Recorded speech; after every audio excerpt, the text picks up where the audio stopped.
उसमें तो बहुत क्लियरली लिखा हुआ है कि काउ स्लॉटर 14 साल के नीचे का कोई गाय और गाय का जो फैमिली है उनको नहीं काटा जा सकता है।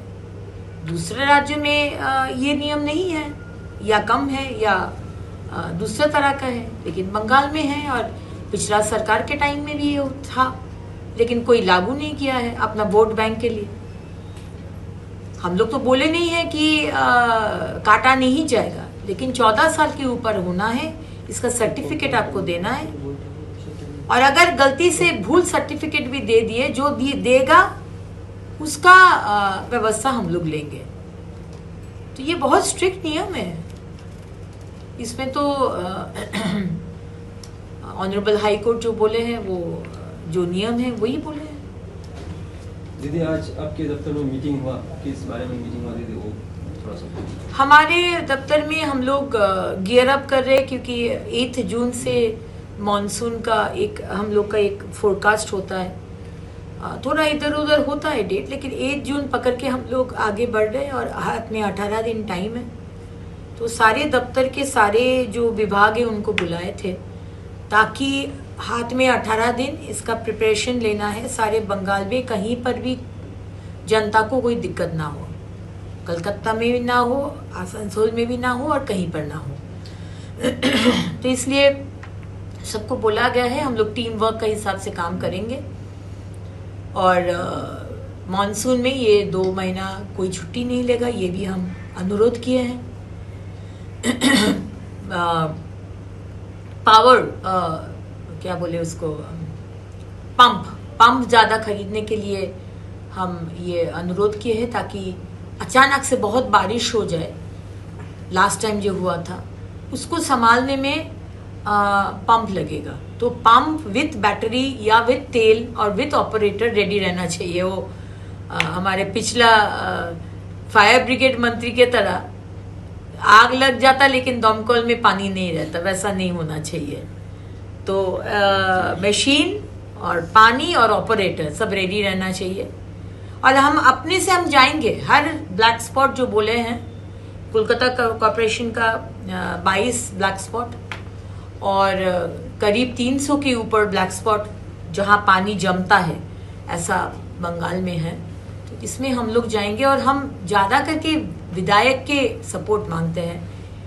हमारे सरकार के विधायक या विरोधी के विधायक सब आके टीम वर्क करके हम लोग काम करेंगे माननीय मुख्यमंत्री का नेतृत्व में। जी, देखा गया है कि कई कॉरपोरेशन में काउंसलर नहीं है, पार्षद नहीं है, MIC नहीं है, सब रिजाइन दे रहे हैं, कोई अरेस्ट हो रहा है। तो किस तरह से कॉरपोरेशन पौरसभा चलेगा? कोलकाता कॉरपोरेशन में आज भी कई हंगामे देखे गए, जहां से बॉबी हकीम उतर आए नीचे में। 15 साल तो वैसा भी कोई काम नहीं हुआ है।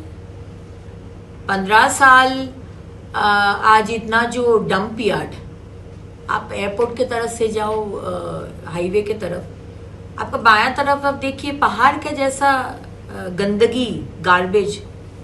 क्या कर रहे थे इतना दिन दफ्तर? हम तो 2 दिन पहले स्वच्छ भारत सेमिनार में गए थे, माननीय मंत्री ठक्कर जी वहाँ थे, लेकिन वो बोले कि हमको जानने को मिला कि कोई बंगाल से अभी तक गया ही नहीं। अब वो दफ्तर हम लोग को स्वच्छ भारत बोल रहे कि ये गार्बेज को ऐसा करके हमको वेस्ट नहीं करना है। ये गार्बेज हो सकता है, लेकिन हमारे लिए गार्बेज नहीं है, हमारे लिए रेवेन्यू है। तो उसको वैल्यू एडिशन करके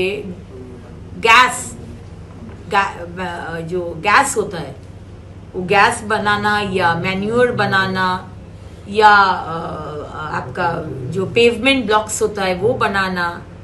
एक तरफ का कोल होता है, जैसे कोयला जैसे पावर इंडस्ट्री में लगता है, ये प्लास्टिक को इस्तेमाल करके, गार्बेज का प्लास्टिक को इस्तेमाल करके कोल का ऑल्टरनेटिव बन रहे, उसको हम इंडस्ट्री में बेचेंगे, रेवेन्यू आएगा और पहाड़ भी, गंदगी का पहाड़ भी क्लीन होगा। इसको लेकर हम सारा दिन आज बैठे थे बहुत सारे वेंडर के साथ। तो पिछला सरकार 15 साल थे, क्या किए बताइए ना। फिरहाद हकीम जी क्या किए? इतना बड़ा पहाड़ गार्बेज का 15 साल कोई काउंसलर भी शायद काम नहीं किए। चेयरमैन भी नहीं किए, तो अभी नहीं आए तो क्या फर्क पड़ता है, काम करना है, कोई इंडिस्पेंसिबल नहीं है, प्रशासक को बैठा के हम लोग काम करवा लेंगे। आपने जैसे दीदी आज देखा गया कि ममता बंदोपाध्याय काउंसिल के लेकर बैठक में बैठे थे, क्या बोलेंगे इस विषय में? ममता बनर्जी 15 साल उनको मिला है, 15 साल आपको पब्लिक ने टाइम दिए थे, आपका भरोसा किए थे, आपको श्रद्धा किए थे, आप उनका अनड्यू एडवांटेज लिए, आप कंस्ट्रक्टिव काम नहीं किए, आप डिस्ट्रक्टिव पॉलिटिक्स किए, सिर्फ राजनीति, सिर्फ राजनीति, सिर्फ धर्म का राजनीति, सिर्फ विभाजन का राजनीति किए। अब बैठक करके क्या फायदा? हाँ, बैठक करिए, ऑपोजिशन का एक अच्छा रोल होता है, वो अच्छा रोल आप प्ले करिए, डिस्ट्रक्टिव पॉलिटिक्स मत करिए, जो अच्छा है वो अच्छा को सपोर्ट करिए, जो गलत हो रहा है बोलिए कि हाँ ये गलत हो रहा है, लॉजिक पॉइंट्स दीजिए, लेकिन विरोध करने के लिए विरोध मत कीजिए, हम यही बोलना चाहते हैं। बांग्लादेश बॉर्डर में जहाँ की बांग्लादेशी को पकड़ा जा रहा है तो उसको कोर्ट कचहरी के मामले में नहीं खींचा जाएगा, ऐसा शुभेंदु अधिकारी ने कहा है, सीधे बीएसएफ के हाथों में दिया जाएगा और रिपोर्ट किया जाएगा बांग्लादेश। क्यों कोर्ट कचहरी में, क्यों हम लोग देंगे? क्यों जनता का पैसा, सरकार का पैसा क्यों उसको रखना है, उसको खिलाना है, उसको कोर्ट फीस देना है, क्यों करेंगे? माननीय गृह मंत्री जी बोले हैं डिटेक्ट, डिपोर्ट एंड डिलीट, पकड़ो, आइडेंटिफाई करो और सीधा बीएसएफ के हाथ में दे दो। खिलाने पिलाने का टाइम चला गया है, अभी सिर्फ उनका देश में भेज दो।